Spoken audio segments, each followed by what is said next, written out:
기도하옵나이다. 아멘. 전쟁의 소식이 계속 들려오고 있습니다. 우크라이나와 러시아의 전쟁이 우리의 온통 시선을 빼앗고 거기에 준하여서 수단의 내전도 있습니다. 우리 수단이라고 하는 이 아프리카는 이집트 바로 아래에 있는 굉장히 큰 나라입니다. 우리나라의 18배 넓이를 가지고 있는 이 나라에 지금 내전이 있습니다. 원래 이 수단이 그보다 훨씬 더 넓어서 지금은 이제 수단과 남수단이 나누어져 있지만 원래 한 나라로 오랫동안 있었습니다. 왜 이 나라가 한 나라였을까 의구심이 있을 정도로 이 둘은 너무나도 다른 나라입니다. 인종도 다르고요. 지금의 수단은 아랍 계통, 아시아 인종과 비슷하고 남수단은 완전히 흑인 계통의 그러한 인종이에요. 종교도 다르고 언어도 다르고 지역적인 국가적인 그러한 땅의 형태와 이런 부분도 완전히 다른 그러한 두 나라입니다. 근데 원래 한 나라일 수 없는 이 지역이 영국에 의해서 좀 효율적으로 통치하기 위하여서 강제로 이 두 나라가 한 나라가 되어서 오랜 내전을 겪습니다. 그러다가 이제 남수단이 독립을 하려고 하는데 이 두 나라의 경계선에서 석유가 발견되는데 어마어마한 석유가 남쪽 지역에서 나옵니다. 그러니까 수단은 이것을 양보할 수 없고 또 공격해 들어가고요. 그러면서 얼마나 많은 학살이 일어나는지 모릅니다. 수백만 명이 죽죠. 그래서 수단은 내전의 나라 이렇게 말합니다. 지금까지 3차에 걸쳐서 79번의 쿠데타가 있었습니다. 내전이 있고요. 제가 대학 다닐 때 4학년 때 타임반이라고 타임지 아침마다 이렇게 서로 보면서 국제 문제를 이렇게 함께 이야기하는 그런 이제 동아리 활동을 했습니다. 그때 쉬지 않고 등장했던 기사가 뭐냐면 수단의 내전과 학살에 대한 이야기예요. 그 사진들이 너무 이렇게 주는 임팩트가 커서 타임지 나오면 인상적인 사진들을 제가 스크랩해서 특히 이 수단의 아주 유명한 사진이죠. 퓰리처상을 받은 이 사진은 정 가운데 양쪽 지면을 다 차지할 정도로 이렇게 글자 한자 없이 실려 있던 기억이 있고 이것도 스크랩해서 보관하고 있습니다. 이런 사진, 아프리카의 끔찍한 잔혹한 뼈만 앙상하게 남은 이 사진들이 대부분 수단의 사진입니다. 제가 말씀을 준비하면서 깜짝 놀란 것은 제가 30년 전에 그때 기사를 봤을 때의 수단의 내전이 30년이 지났는데 지금도 더 끔찍하게 그대로 이어져 내려오고 있다는 것이 너무나도 좀 안타까웠습니다. 지금 내전 중인데요. 지금은 2011년부터 남수단이 독립해 있지만은 1989년 마시르라는 사람에 의해서 물론 그것도 쿠데타로 이 전쟁 내전이 끝나게 됐어요. 그런데 이 내전을 끝낸 사람이 30년 독재를 합니다. 30년 독재하는 가운데에 또 석유도 이제 남쪽에 주기로 하고 이러면서 수단이 굉장히 가난하게 됐습니다. 가난하니까 또 쿠데타가 일어나고요. 최근에 30년 독재를 끝내게 한 두 인물이 참모총장과 그리고 나갈로라고 하는 이 두 사람이 협력을 해서 이 대통령을 몰아내게 됩니다. 유엔에서 당신네들이 쿠데타를 성공시켰으니까 이제 민간의 정권을 이양하고 당신네들 물러나시오. 그랬는데 안 물러나요. 한 사람은 대통령, 한 사람은 부통령. 근데 이 부통령이라고 하는 이 다갈로라는 사람이 사병을 10만 명 이상 가지고 있어요. 그러니까 정부에서도 그렇고 유엔에서도 그거 정부군에 투여시키고 당신은 물러나라고. 근데 안 물러나고요. 공격을 해 들어가서 전쟁을 이제 일으키게 됐습니다. 이 이야기가 요즘 수단의 전쟁 이야기예요. 근데 여기 이 전쟁이 굉장히 복잡합니다. 주변의 여러 나라들 가운데에서 어떤 나라들은 수단을 돕고요, 전투기를 보내고 탱크를 보내고, 어떤 나라들은 또 이제 다갈로라고 하는 이쪽 반군 쪽에 군사를 지원하니까 이게 이제 물러날 수 없는 그런 전쟁이 됐습니다. 최근에 이 전투가 어디에서 벌어졌냐면 수단의 수도에서 이 전투가 벌어져서 이제 양쪽에서 이렇게 공격을 합니다. 수도에 있는 외국인들이 계속 대피를 하는 과정 속에서 우리 교민 28명이 이제 빠져나올 수 있는 방법이 전혀 없는 상황에 직면하게 됐죠. 우리나라에서 작전명 프라미스라는 것을 통해서 교민들을 귀환을 시킵니다. 우리가 생각하면 그냥 수도니까 비행장도 있고 공군 수송기 띄워서 교민들 빼내면 될 것 같은데 상황이 그렇지가 않아요. 공항이 다 파괴되고요. 그리고 전투기가 왔다 갔다 하면서 그 수송하는 과정에서 교민들의 생명이 굉장히 위협적인 그런 상황이었습니다. 그래서 대한민국에서 공군 수송기, 공중급유기, 또 해군 충무공 이순신함, 그다음에 707 특수부대를 다 파견해서요, 육해공군 다 파견해서 교민들을 모은 다음에 수도에서 포트수단이라고 하는 그 바닷가 쪽까지 버스를 통해서 이동을 하는데 850km를 33시간 동안 이동을 해요. 여러분, 33시간 동안 총성을 들어가면서 이동하는 교민들을 한번 생각해 보십시오. 그리고 거기에서 공군 수송기로 사우디로 넘어와서 사우디에서 우리나라로 안전하게 무사히 오게 됐습니다. 한국 교민들이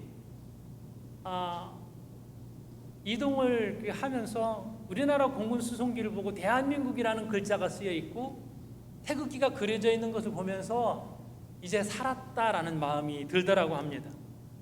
교민 중에 한 사람이 이런 인터뷰를 했습니다. 집 주변에서 총도 쏘고 폭격도 당하고 말로만 듣던 전쟁이었는데 당신은 구출될 수 있으리라는 생각을 하지 못했대요. 그런데 그 총알을 뚫고 대사관 직원이 자기네 집으로 찾아왔다는 것이죠. 그래서 구출될 수 있었습니다. 자, 이 구출 작전이 교민들이 스스로 탈출한 것이 아니에요. 대사관과 정부와 육해공군이 총동원되어서 또 외교력을 총동원해서 구출한 구출 작전이에요. 우리나라에서 최초로 펼쳐진 그런 작전이라고 합니다. 보면 이 기사를 보면 굉장히 가슴 뭉클하고 감동적인 순간이죠. 이렇게 긴박하게 진행한 프라미스라고 하는 작전은 성공을 하게 됩니다. 여러분, 이보다 더 놀라운 구출 작전이 하나님께서 시행하셨습니다. 생명 구출 작전, 하나님의 생명 구출 작전이에요. 영원히 멸망받을 수밖에 없는, 영원히 지옥에 갈 수밖에 없는 영혼을 하나님께서 구출하십니다. 예수님께서 직접 인간의 몸을 입고 이 땅에 오셔야 했고, 또 우리의 죄의 문제를 우리 스스로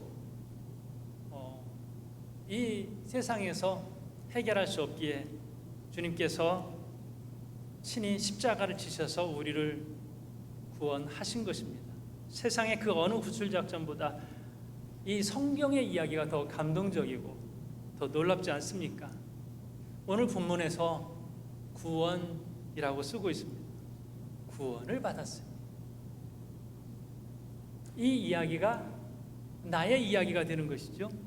에베소서 2장 8절의 말씀을 보니 너희는 그 은혜에 의하여 믿음으로 말미암아 구원을 받았으니 이것은 너희에게서 난 것이 아니요 하나님의 선물이다. 자, 오늘 이 두 단어를 한번 볼까요? 너희가 구원을 받았어요. 뭐라고 이것이? 하나님의 선물이라. 우리가 모두 구원받은 백성이에요.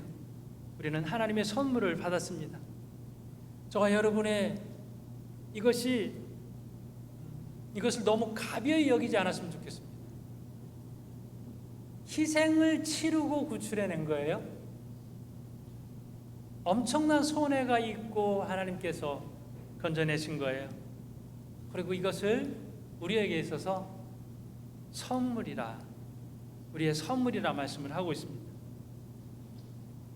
주님의 은혜로 말미암아 우리가 영원한 생명을 얻게 되었고 구원받게 됐습니다.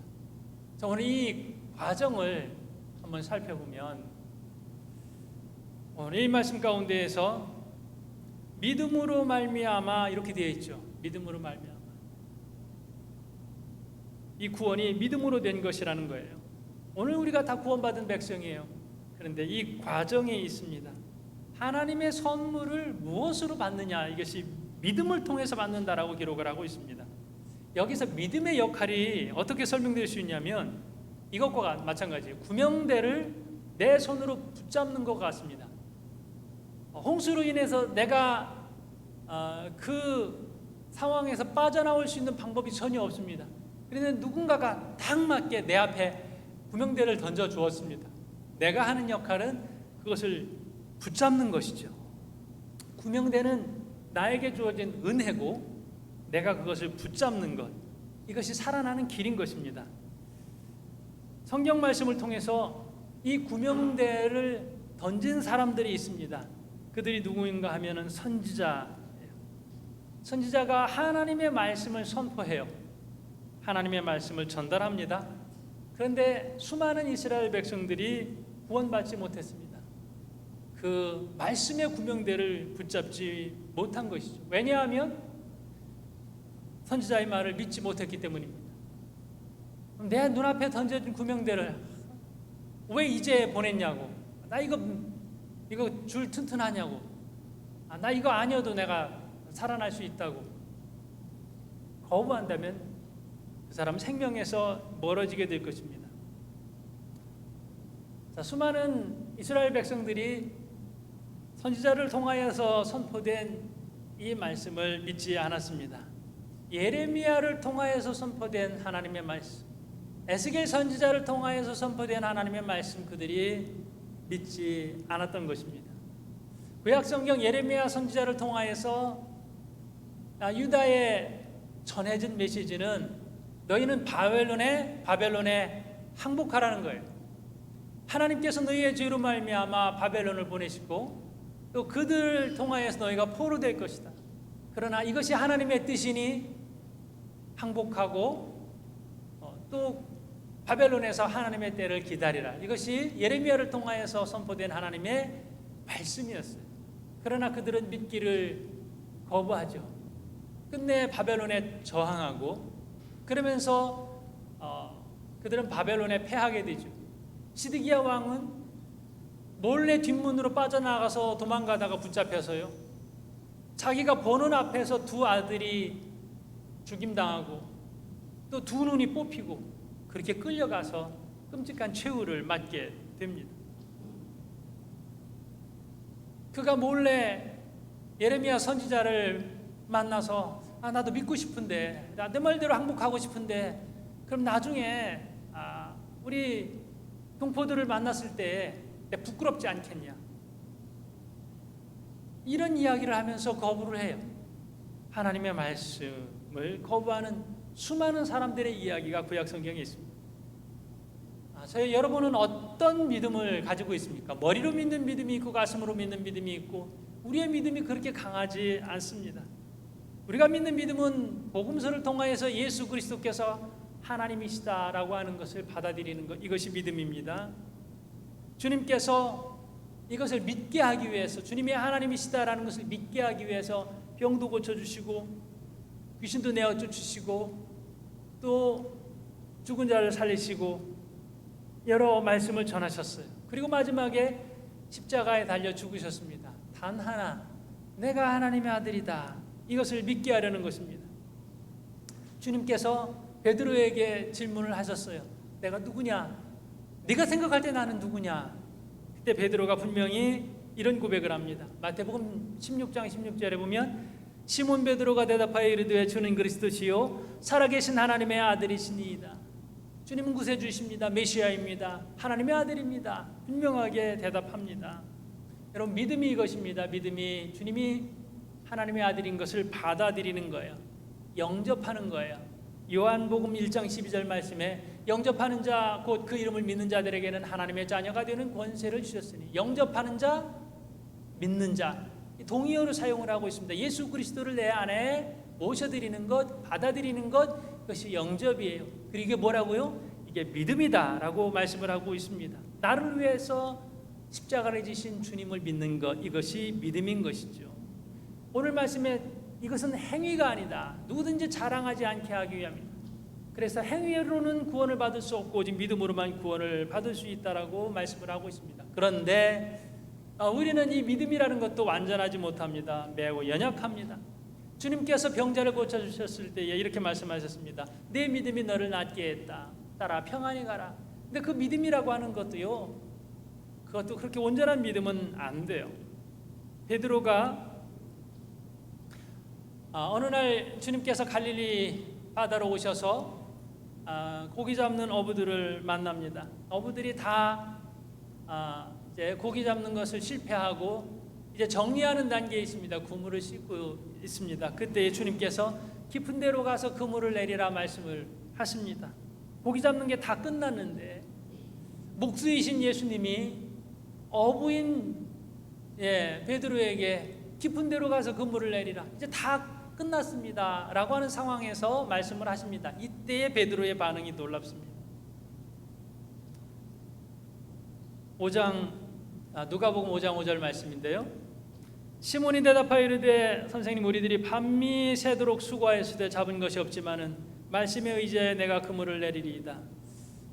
여기에서 시몬은, 베드로는 이 말씀을 순종하고 싶지 않았어요. 그냥 밤새도록 고기 잡았는데 실적이 없습니다라는 것으로 이 마음을 표현합니다. 그렇지만 주님 체면 생각해서 그냥 말씀을 하시니까 안 될 것 같지만은 그래도 한번 내려보겠습니다 하고 그물을 내렸어요. 그런데 어떻게 됐어요? 결과적으로 그물이 가득 찰 정도로 고기를 잡았어요. 그때에 베드로가 주님 앞에 무릎을 꿇습니다. 주님, 나는 죄인입니다. 나를 떠나소서. 5장 8절의 말씀에 시몬 베드로가 이를 보고 예수의 무릎 아래 엎드려 이르되 주여, 나를 떠나소서, 나는 죄인입니다. 무슨 죄를 말합니까? 깊은 데로 와서 그물을 내리라고 했을 때 안 믿었다는 거예요. 의심했다는 것이죠. 왜 이렇게 불편하게 하나, 이런 생각을 하면서도 어떻게 했어요? 의심하면서도, 거부하면서도, 그러면서도 그물을 내렸어요. 이게 믿음인데 반쪽짜리 믿음도 안 되는 거 아닙니까? 10%의 믿음 정도밖에 안 되는데 그러면서도 순종했습니다. 확신이 들 때까지, 나 확신이 들기 전에 난 절대로 안 움직이겠습니다, 행동하지 않겠습니다라고 하는 사람도 있어요. 그러나 의심이 많이 들면서도 안 믿기는 가운데에서도 그냥 순종하는 그런 믿음이 있습니다. 그런데 그 정도의 믿음이라도 주님께서 인정해 주시고 주님께서 알아주신다라고 하는 거예요. 이런 말씀들이 성경에 구석구석 쓰여 있습니다. 나사로의 이야기를 보면 죽은 지 나흘 되었을 때 예수님께서 나사로의 집으로 방문을 하십니다. 그런데 마리다가 진작 오시지 왜 이제 오십니까? 불평합니다. 근데 주님께서 그때 무덤으로 가자고 하세요. 아마 마르다는 뒤에서 불평하고 툴툴댔을 것입니다. 오시라고 할 때는 안 오시고 이제서 오셔서 다 썩어가는 냄새나는 그런 무덤으로 가시나. 무덤 앞에서 주님께서 이런 말씀을 하셨어요. 무덤 문을 열어놓으라고. 돌을 굴려서 무덤 문을 열으라고 말씀을 하십니다. 그때 마르다가 이렇게 말해요. 죽은 지 나흘이나 돼서 냄새가 납니다. 열어봤자 소용이 없습니다. 의심하는 거죠. 나는 안 하겠습니다. 이렇게 하지 않아요. 의심은 하지만 나흘이나 돼서 지금 여기에서 소용이 없지만 난 안 된다고 믿지만 그래도 주님이 말씀하시니까 돌을 옮겨 놓습니다. 순종했습니다. 나사로는 살아났죠. 이 여인의 믿음은 완전한 믿음은 아니에요. 의심이 많은 믿음이에요. 그러면서도 순종했습니다. 예수님께서 이 믿음을 귀하게 여기셨어요. 반은 의심하고 반은 믿는데 그러면서도 순종할 때 주님께서는 그 불완전한 믿음을 받아들이셨다라고 하는 거예요. 한 가지 예를 더 들어볼까요? 창세기 아브라함이 등장합니다. 아브라함의 믿음을 굉장히 거창하게 인정을 해요. 창세기 15장 6절에 보면 이렇게 되어 있죠. 아브라함이 여호와를 믿으니 여호와께서 이를 그의 의로 여기시고. 아브라함이 여호와를 믿으니, 이 사람에게 믿음이 있어요. 근데 아브라함의 믿음은 어떤 믿음이에요? 이 땅을 너희에게 주리라. 그런데 그 땅이 안 있고 기근이 있어서 또 애굽으로 피신하잖아요. 너에게 아들이 있을 것이다. 근데 믿어요? 조금은 믿어요. 10년 동안 기다렸는데 하나님이 아들을 안 주세요. 그래서 여종을 데려다가 다른 아들을 얻으려고 시도합니다. 믿기는 믿었는데 우리가 볼 때는 그렇게 대단한 것 같지가 않아요. 불완전한 믿음이죠. 그런데 그때마다 순종하거든요. 하나님께서 불완전하지만 그 가운데에서 순종하면서 따르는, 행동하는 이 믿음을 귀하게 보셨습니다. 여러분, 우리의 믿음이라고 할 때 내세울 만한 게 됩니까? 여러분, 자랑할 만한 믿음이 됩니까? 아브라함의 믿음, 모세의 믿음과 같습니까? 그에 견준다면 우리의 믿음은 어떻게 보면 너무나도 부끄러울 때가 많이 있습니다. 그런데 주님께서 너 믿음이 없구나, 안 고쳐줘, 이렇게 하신 적이 없어요. 믿음이 없다고 말씀을 하시지만은 그런데도 다 고쳐주셨거든요. 그리고 그 고침의 과정을 통하여서 불완전한 믿음을 더 강하게, 약한 믿음을 강하게 주님께서 키워주셨습니다. 이게 선물이죠. 우리도 믿음이 부족하죠. 이 조그만 믿음을 그때마다 또 강하게 하시고 그 믿음을 인정해 주셨습니다. 때로는 순종하는 척만, 때로는 조금 순종했는데 그 믿음도 우리 주님께서 귀하게 여기셨다라고 하는 것입니다. 우리의 믿음이 주님께서 보실 때에 참 어떻게 보면 너무나도 연약하고 부족하죠. 이 믿음을 우리는 잘 압니다. 참 내세우기에 부끄러운 그런 믿음 정도밖에 안 된다는 것을 너무나도 잘 압니다. 또 어떤 분들은 함께 교회에서 신앙생활을 하지만 또 고집스럽게 안 믿으려고 하기도 하고 또 하나님으로부터 멀어지려고 합니다. 때로는 하나님께서 선물도 주세요. 건강을 통해서, 때로는 물질을 통해서, 때로는 사람을 통해서, 또 하나님께서 깨닫게 하시는 은혜를 주세요. 전에는 믿음이 없었는데, 하나님에 대해서 확신이 없었는데 환경적인 어려움을 겪으면서 정신이 번쩍 들어요. 내가 이러면 안 되지. 하나님, 제가 이제 믿어집니다. 네, 하나님 더 열심히 믿겠습니다. 하나님의 인도하심이 있습니다. 선물이죠. 우리의 믿음, 연약한 믿음을 더 강하게 이끌어 가시는 선물, 하나님의 선물입니다. 때로는 나보다 더 믿음 좋은 사람, 정말 하나님 앞에 온전히 서려고 애쓰는 사람을 옆에 두세요. 그리고 그 믿음의 사람을 보면서 내가 도전을 받습니다. 저렇게 열심히 해야지, 내가 이러면 안 되지. 뭐예요? 선물이죠. 고통을 통해서 믿음을 더 강하게 갖는다면 그것도 하나님의 선물입니다. 나보다 믿음 좋은 사람을 옆에 두셔서 그 믿음을 본받게 하는 것, 이것도 선물입니다. 우리의 믿음, 이것은 내가 하나님을 믿어 드린다 이렇게 말할 수 있는 것은 아니에요. 내 믿음이 얼마나 초라하고 연약한데요. 그런데 이 작은 믿음조차도 하나님께서 귀하게 보시고 또 그 작은 믿음을 견고하게 키워주시는, 인도하시는 하나님의 은혜를 볼 때 이게 얼마나 큰 선물인지 우리는 알 수 있습니다. 그래서 우리가 할 것은 뭐냐면요, 우리가 나아갈 방향 중에 하나는요, 자랑하지 않는 거예요. 에베소서 오늘 2장 9절의 말씀을 보면 행위에서 난 것이 아니니 이는 누구든지 자랑하지 못하게 함이라. 신앙생활도 자랑하는 분들이 있어요. 내가 며칠 기도를 했는지, 내가 어떤 헌금을 했는지, 내가 어떤 헌신을 했는지, 내가 이만큼 업적을 세웠고 이런 일을 했다고. 이런 부분들은 주님께서 기뻐하시지 않는 부분이거든요. 선물 받은 사람, 요즘은 물론 선물을 받고도 자랑을 합니다. 괜찮습니다.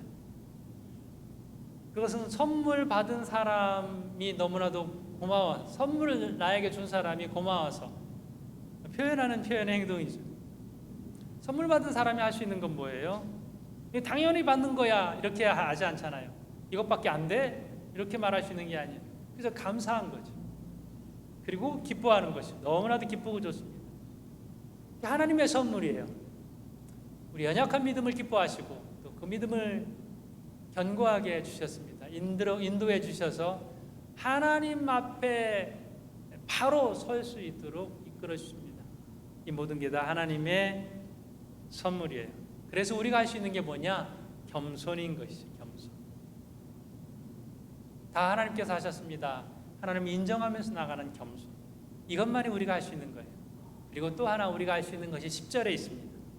한번 했습니다. 우리는 그가 만드신 바라 그리스도 예수 안에서 선한 일을 위하여 지으심을 받은 자니 이 일은 하나님이 전에 예비하사 우리로 그 가운데서 행하게 하려 하심이라. 이렇게 믿음에 대하여서, 하나님의 선물에 대하여서, 구원에 대하여서 말씀을 하시고요, 하나님의 목적을 이야기합니다. 여러분들이 구원받은 목적이 무엇입니까? 여러분들이 예수 믿는 목적이 뭡니까? 여러분들의 신앙생활하는 목적이 뭡니까? 내가 왜, 이게 목적이죠. 내가 왜 교회에 있고, 내가 왜 예수 믿고, 내가 왜 하나님의 부르심을 받았는가? 목적이 있습니다. 오늘 본문에서 뭐라고 말씀하고 있어요? 선한 일을 위하여 지으심을 받은 자니, 새로 태어난 재창조의 역사가 여기에 있습니다.